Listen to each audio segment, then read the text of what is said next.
Anytime you notice an upset, anytime that you notice yourself beginning to feel anything that you don't want to feel, if you will simply ask the question, who does this belong to? Now, you don't need a lot of theory. And this being as simple as it is, it doesn't really require much. Let me give you 1 minute of theory, though, so that you can know why it does work. As you go through your day, when you go to answer the phone, you're already crazy, right?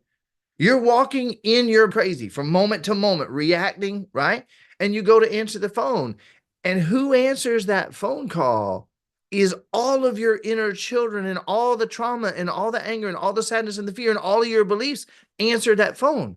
When you go to have sex, when you go to respond to an email, when you go to check your emails, it's all of your crazy that goes with you to do it. Well, when a moment occurs and you are in that state of all of that crazy in you, all of your trauma, it's all in you active as you meet the next thing. Well, what if you could just tone that down a bit on top of the breathing by one simple question? What happens when you begin to feel upset? You are now in the upset. But when you ask the question, who does this belong to? You're choosing in that moment to step into the witness position of the upset. Do you see it? When you ask the question, who does this belong to? You immediately presume that you are not it. And you are now the witness of it. And so, as the witness of it, you're observing it now as something that's not you. And every time you ask that question and mean it, who does this belong to? You don't even have to wait for an answer.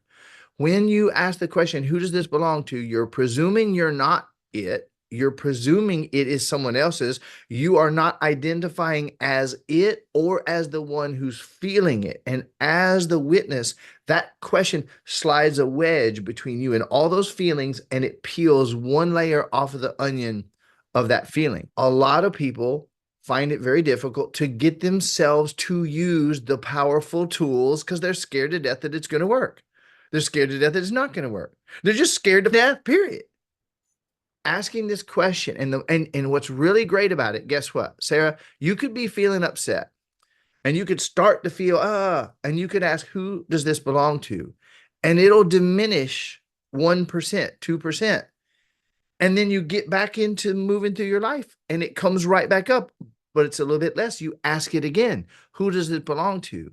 As you go through your day, every time you notice an upset, you ask, who does this belong to? You're disconnecting more and more from the trauma and the upset and returning to your power. And if you do that while you're breathing in the way that I show, it multiplies the power of the tool.